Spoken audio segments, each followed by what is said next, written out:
Hi, Eva family. I've decided to make a change and tell you even better true stories, and change the channel totally to Karma Files. Thanks for sticking with me. I appreciate the time you've given me. That's why I thought to make it worth it with the change into Karma Files. Welcome to Karma Files, where truth, justice, and karma come full circle.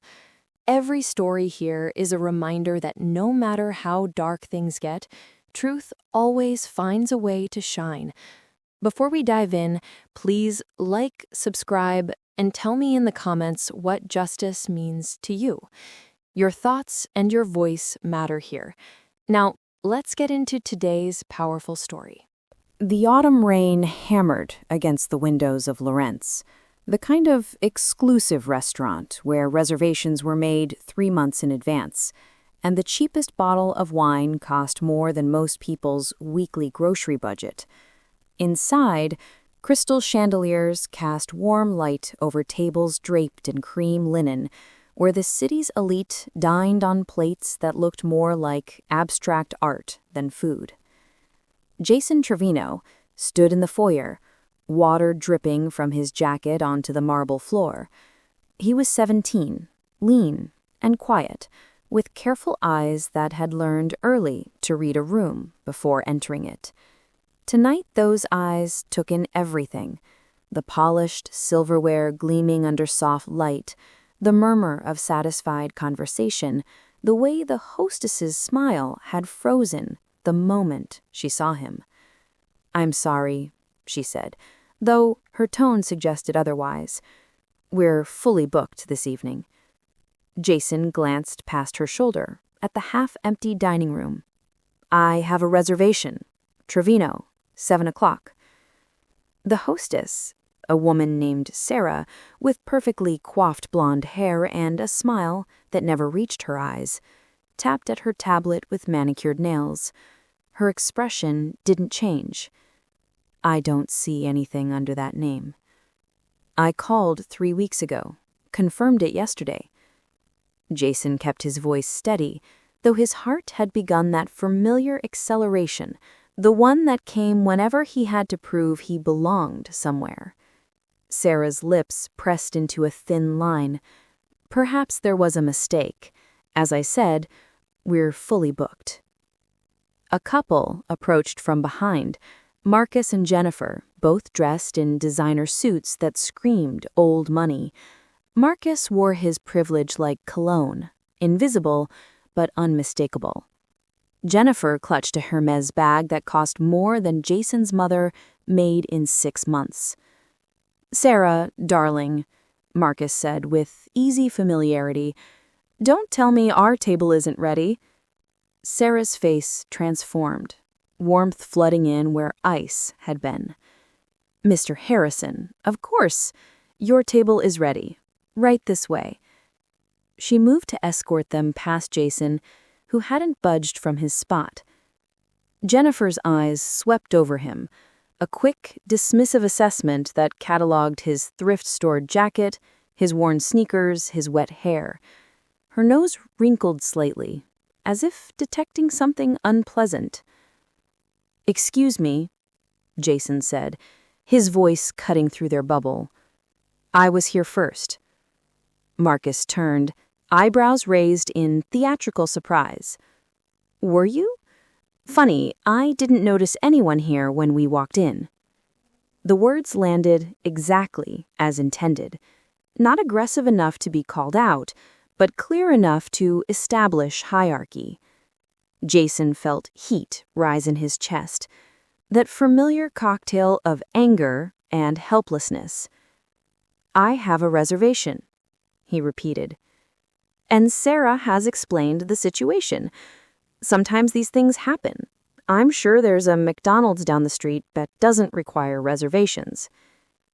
Jennifer laughed, a bright, tinkling sound that felt like broken glass. Lucas and Stephanie, another couple who had been waiting at the bar, had drifted over to watch the scene unfold. Stephanie's face showed something that might have been sympathy, but she said nothing. Lucas smirked into his whiskey. Sarah stepped between them, her voice taking on that particular firmness reserved for ejecting unwanted guests. "Sir, I'm going to have to ask you to leave. You are disrupting our other patrons." Jason looked around at the disrupted patrons, all of them white, all of them watching with varying degrees of amusement or discomfort. Some of them had their phones out, recording. His humiliation was about to become entertainment, shared and liked, and forgotten by morning. "I'm not leaving until someone explains why my reservation disappeared the moment I walked through the door." "Are you really going to make a scene?" Marcus asked, stepping closer. He had 4 inches and 40 pounds on Jason, and he knew it. The subtext hung in the air, unspoken, but deafening.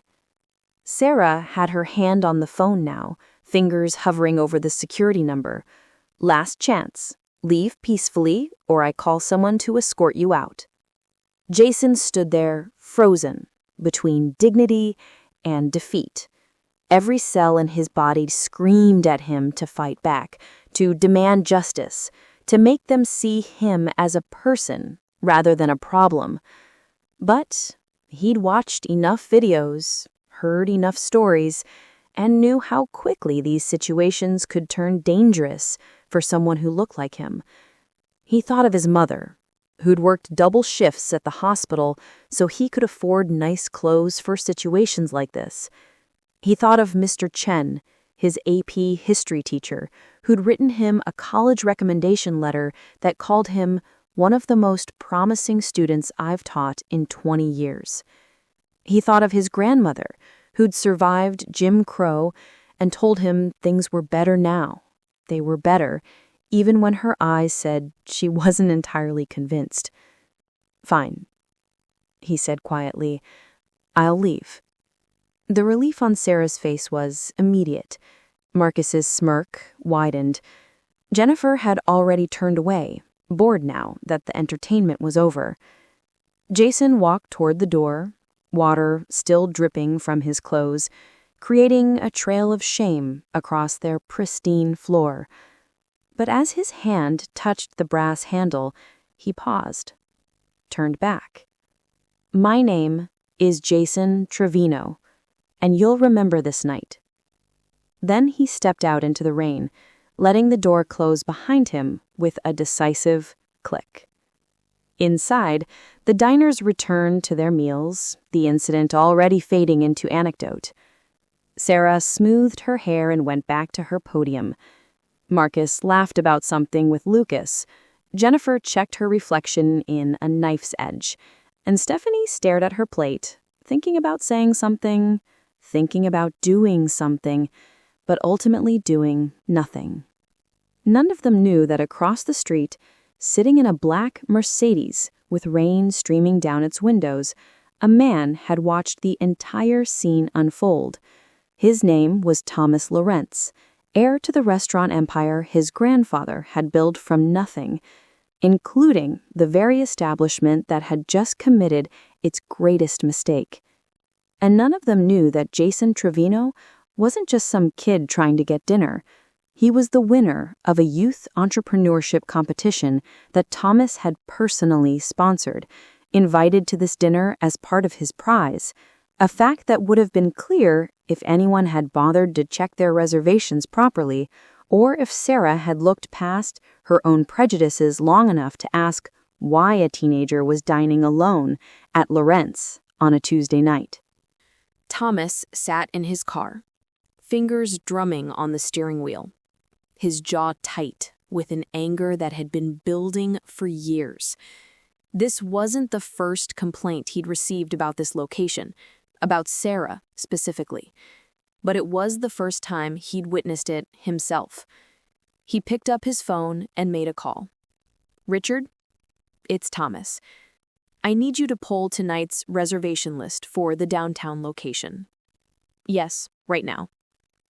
"Look for a Jason Trevino." "And what time was he expected?" 7 o'clock. Perfect.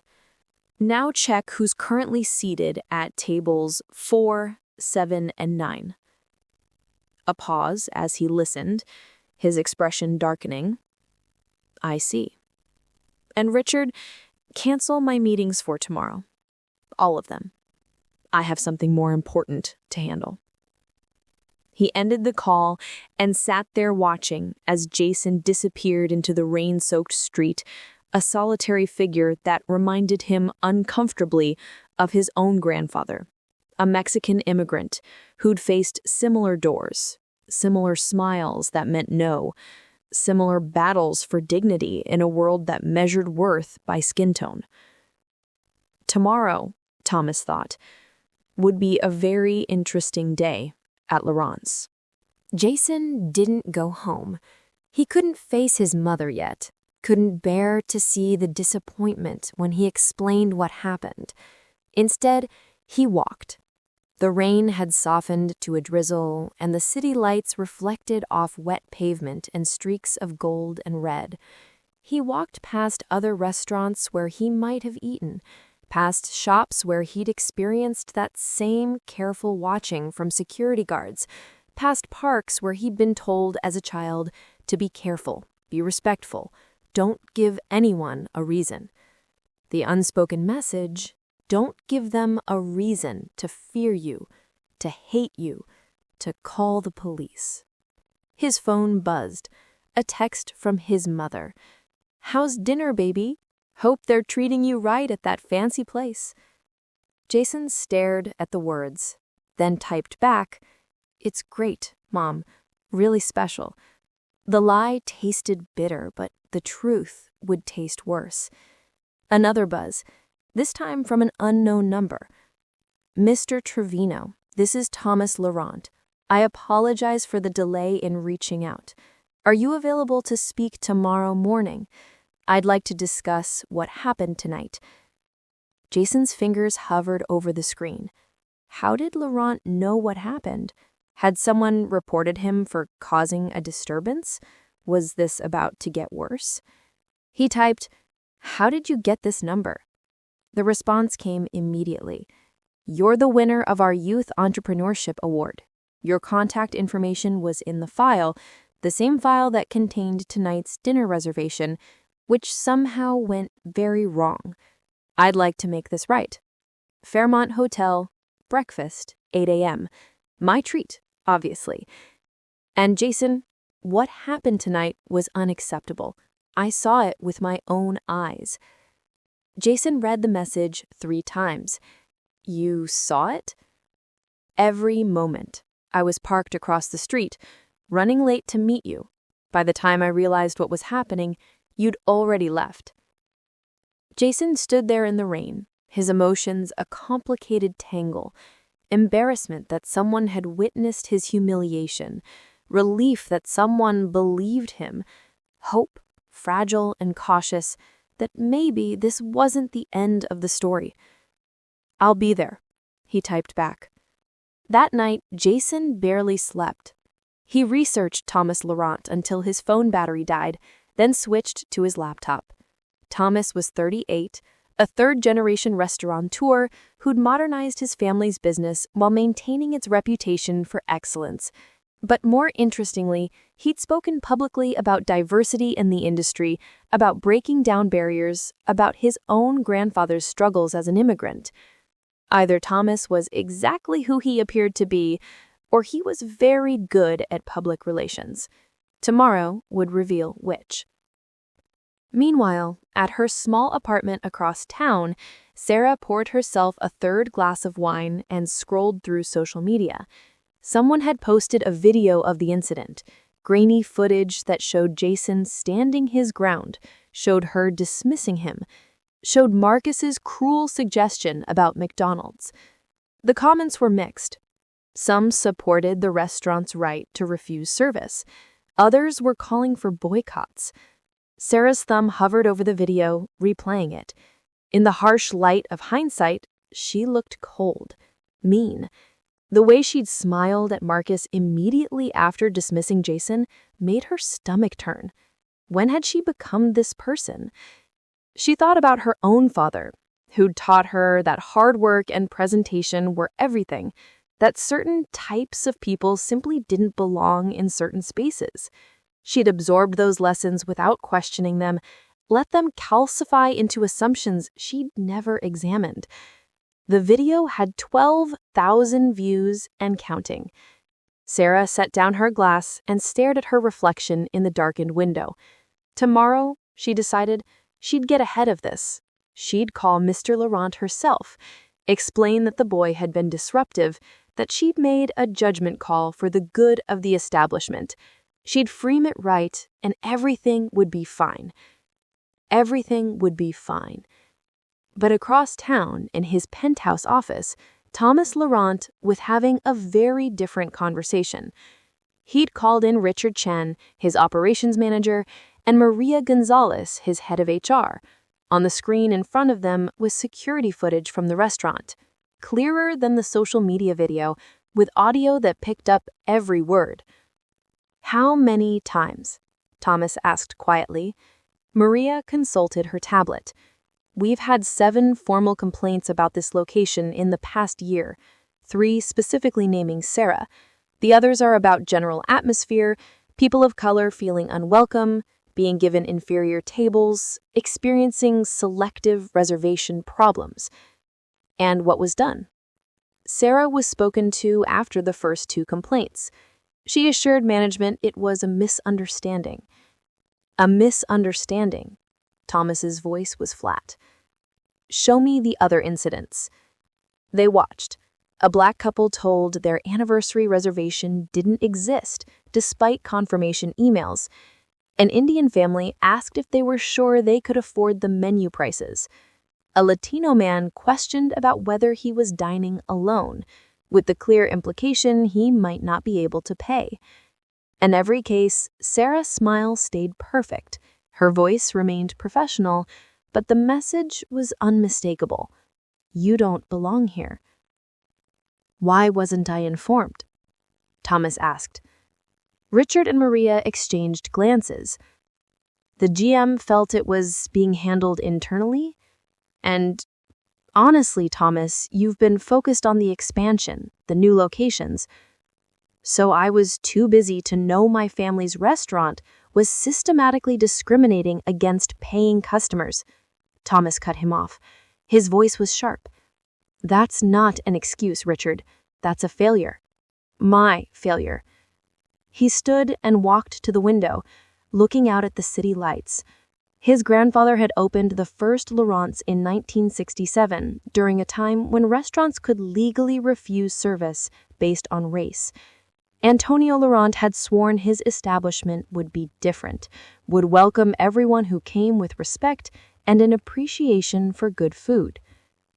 "Here's what's going to happen." Thomas said, "Tomorrow morning, I'm meeting with Jason Trevino. Then I'm going to that restaurant, and we're going to have a staff meeting. All locations, video conference, and we're going to address this completely." "And Sarah?"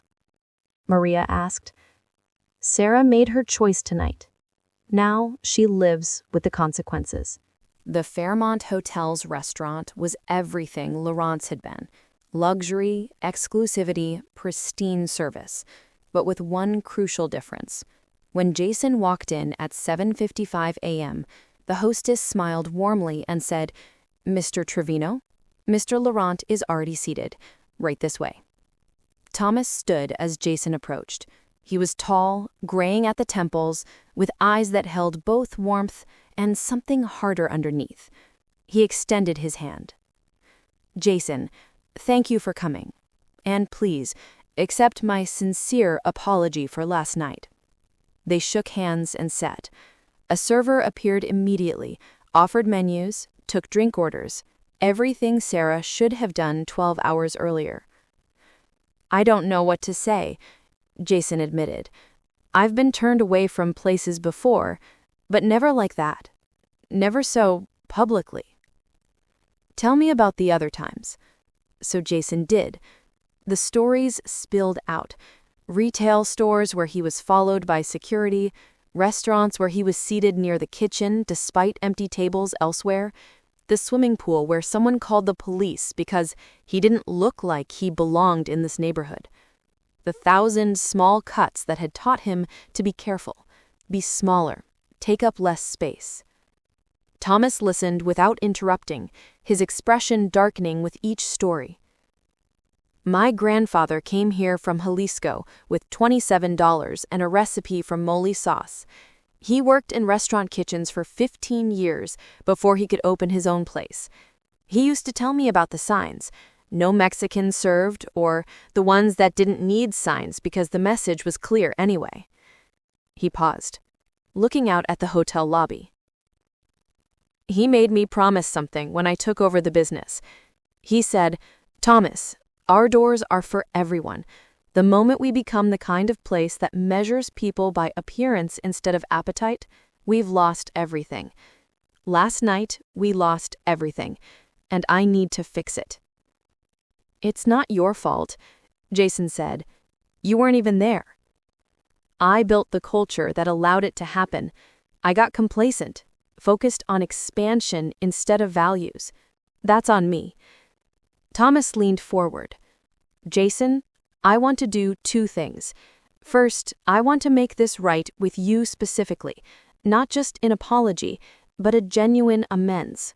What would that look like?" "I don't know. I just wanted to eat dinner."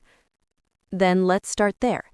This evening, you and your mother, I looked up your file, I know she's a nurse, are invited to any Laurent's location, your choice. Full tasting menu, wine pairings if she drinks, dessert, everything. Chef's table if you want it. And not as charity, as an apology for stolen time and dignity." "And the second thing?" Thomas's expression hardened. "The second thing happens at 10 a.m. I'm addressing my entire staff across all locations. I'd like you there if you're willing. Not to be displayed or to relive trauma, but because they need to see you as a person, not an incident. They need to understand the real cost of what happened." Jason thought about his grandmother's stories of the civil rights movement, of lunch counter sit-ins and freedom riders, of people who'd faced far worse than a dismissive hostess and had still shown up, still insisted on their humanity. "I'll be there."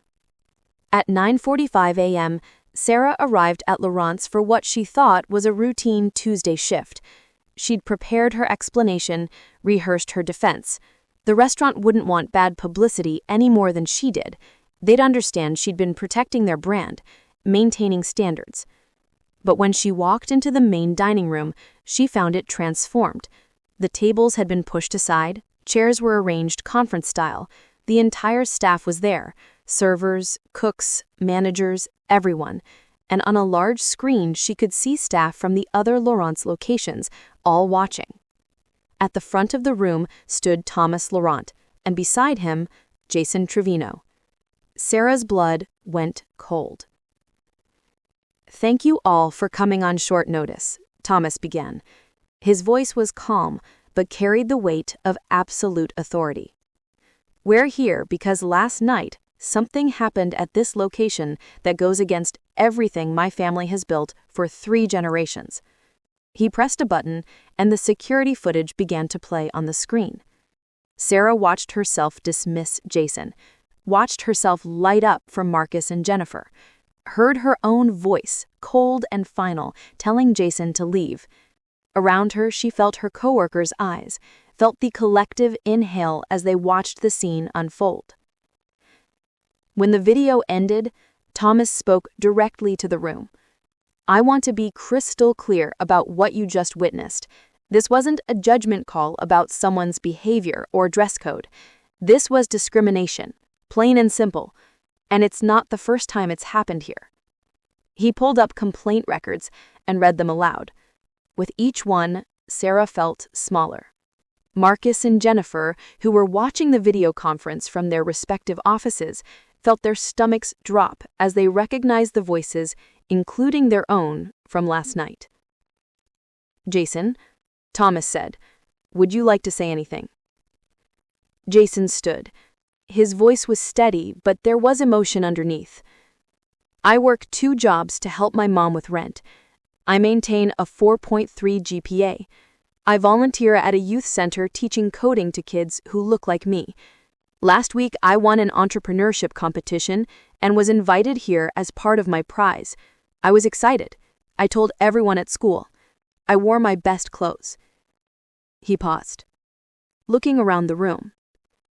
But none of that mattered when I walked through your door, because the hostess looked at my skin before she looked at her reservation book. She made assumptions based on appearance, and those assumptions told her I didn't belong. His eyes found Sarah's. I'm not here for revenge, but I am here because what happened to me happens to people every day in restaurants and stores and schools and hospitals. And every time someone stays silent about it, every time we accept it as just how things are, we're saying it's okay. We're saying some people matter less than others. The room was silent. Even through the video screens, the tension was palpable. Thomas spoke again. Here's what's going to change, effective immediately. First, we're implementing mandatory diversity training for all staff, including management, including me. Second, we're creating a direct reporting line for discrimination complaints that bypasses location managers and comes straight to corporate. Third, we're auditing our reservation system to understand how this disappeared reservation happened and ensuring it never happens again. He turned to Sarah. And fourth, Sarah Morrison, your employment is terminated, effective immediately. You'll be paid through the end of the month, and we'll provide the standard severance package, but you are not welcome in any Laurent's establishment again. Sarah opened her mouth to protest, but Thomas held up a hand. I've reviewed your record. 7 complaints. 7 times people told us you made them feel unwelcome, and we did nothing. Last night, I watched you smile at a couple who mocked a teenager, a paying customer with a legitimate reservation, while you threatened to call security on him. That's not a mistake. That's a pattern. And this pattern ends now. Security was already there, waiting to escort her out. Sarah looked around for support, from her coworkers, from Marcus and Jennifer on the screens, but found only averted eyes and uncomfortable silence. As she was led out, Thomas addressed the room again. I know this is uncomfortable. Good. It should be. Because last night we failed. Not just Sarah, all of us. We failed Jason, and we failed my grandfather's legacy, and we failed everyone who's ever been made to feel like they don't belong somewhere they have every right to be. He let that sink in. But we're going to do better. Starting today. Starting now. And if anyone in this room is uncomfortable with that, if you think what happened last night was somehow justified, I need you to turn in your resignation today, because there's no place for you here. No one moved. Good, Thomas said. Then let's get to work. The meeting ended. Staff dispersed, buzzing with conversation. Jason stood to leave, but Thomas stopped him. Marcus Harrison and Jennifer Kaufman, the couple from last night, they're being dealt with separately. Marcus sits on the board of a nonprofit I'm involved with. Sat on the board, past tense, as of an hour ago. Jennifer works for a PR firm that handles one of our vendors. They've been informed we're terminating that contract. Jason blinked. You didn't have to do that. Actually, I did. Because they're not just guilty of being rude, they're guilty of believing their wealth gave them the right to humiliate another human being. And I won't do business with people who think that way. Across town, Marcus stared at the email on his screen, his face flushed with rage and embarrassment. The board position, the connections, the social capital, gone because of some kid with a chip on his shoulder who couldn't take a joke.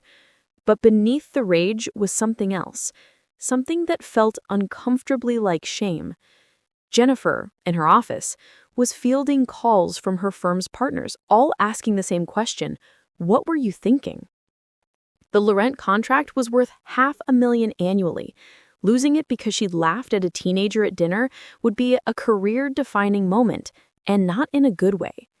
Lucas and Stephanie, who'd witnessed but not participated, received firm but less severe messages, sensitivity training, written warnings, understanding that future incidents would result in immediate termination of their business relationships with Lawrence. The video from the restaurant had gone viral, 20 million views and counting. The comments were savage, particularly towards Sarah, Marcus, and Jennifer. Their faces had been captured clearly, their names discovered and spread. "I know this feels like a lot," Jason's mother said that evening as they prepared for their dinner at Lawrence, a different location, one downtown with floor-to-ceiling windows overlooking the river. "Maybe that needed to happen. Maybe that's why you were there last night." Jason adjusted his tie, a new one, purchased that afternoon with part of his entrepreneurship prize money. "I just wanted dinner, Mom." "I know, baby, but sometimes we don't get to choose when we stand up for something. Sometimes the moment chooses us." They arrived at Lawrence downtown at 7 p.m. exactly. The hostess, a young Black woman named Keisha, greeted them with genuine warmth. "Mr. Trevino and guest, we're so honored to have you. Chef Laurent asked me to tell you he's prepared something special tonight." Their table was by the window, overlooking the city lights and the river beyond. Thomas appeared within minutes, dressed casually now, the stress of a morning meeting replaced with something lighter. "Mrs. Trevino," he said, shaking her hand, "your son is remarkable. You should be very proud." "I am, every single day." The meal that followed was extraordinary. 7 courses, each more creative than the last, with wine pairings that enhanced every flavor. Between courses, various staff members stopped by to apologize, to thank Jason for his courage, to share their own stories of discrimination they'd witnessed or experienced. The head chef, a woman named Isabella, came out personally. "My parents came here from El Salvador, and I know what it's like to be treated as less than. Thank you for not staying silent." As the evening wound down, as Jason and his mother savored the final course, a deconstructed tres leches cake that made them both close their eyes in appreciation, Thomas returned to their table. "I have something for you," he said, handing Jason an envelope. "The rest of your entrepreneurship prize, which includes mentorship, networking opportunities, and a small grant to help get your business idea off the ground, but also this." Jason opened the envelope to find a handwritten letter on Lawrence letterhead. It was a recommendation letter for college applications, personally written by Thomas, detailing Jason's grace under pressure, his dignity in the face of injustice, and his potential as a future leader. "You don't have to do this," Jason said, his voice thick with emotion. "Yes," Thomas replied, "because last night you were denied something that belonged to you, not just a dinner, but dignity and respect. I can't give back what was stolen, but I can try to make sure the future is different than the past." He stood to leave, then paused. "Oh, and Jason, that business plan you submitted for the competition, the app that connects low-income students with free tutoring resources, we're going to fund the full development. Consider it an investment. I think you're going to build something important." After he left, Jason and his mother sat in silence, looking out at the city lights reflected in the river. "What happens now?" his mother asked. Jason thought about Sarah, losing her job, about Marcus and Jennifer facing social and professional consequences, about Lucas and Stephanie learning there was a cost to being complicit, about Thomas turning his family's failure into a catalyst for change. "Now," he said slowly, "we see if people actually change, if this was real or just performance, if something good can come from something awful. And if it doesn't change." Jason smiled, a quiet, determined smile that reminded his mother of his father, who'd passed when Jason was 8, but had instilled in him an unshakable sense of self-worth. "Then we keep standing up. We keep insisting on our humanity. We keep showing up to places that tell us we don't belong and proving them wrong by existing." They finished their meal. They thanked the staff. They walked out into the autumn night, feeling full, not just from food, but from something harder to name. Justice, maybe, or hope, or the simple affirmation that they mattered, that their dignity was worth fighting for. Behind them, the restaurant glowed warm in the darkness, its doors open to everyone who came with respect and appreciation for good food, just as Antonio Laurent had always intended. 6 months later, the video of that night at Laurent's became a case study in business schools, a catalyst for conversations about implicit bias in service industries, and a reminder that in the age of smartphones, every interaction matters. Sarah never worked in high-end hospitality again. The viral nature of her firing made her unhireable in the industry. She eventually found work managing a storage facility, far from the glittering world of Laurent's. In quieter moments, she wondered who she might have become if she'd questioned her assumptions earlier, if she'd seen Jason as a person rather than an intruder. Marcus and Jennifer's social circles contracted sharply. Doors that had always been open suddenly closed. They learned in small and uncomfortable ways what it felt like to be excluded based on who you were rather than what you'd done. The lesson arrived late, but it arrived.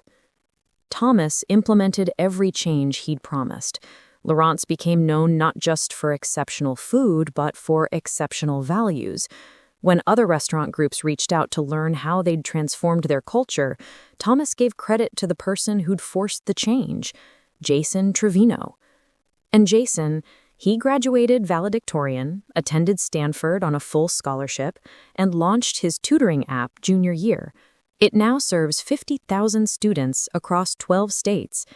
He speaks occasionally about that night at Laurent's, but always with nuance, acknowledging the pain while celebrating the possibility of redemption.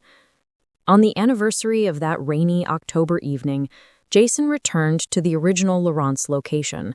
The staff recognized him immediately. Keisha, who'd since been promoted to manager, seated him at the best table in the house. "On the house," she said. "Always." "I can pay," Jason replied with a smile. "We know. But some debts can't be repaid with money. Let us try to repay ours with gratitude."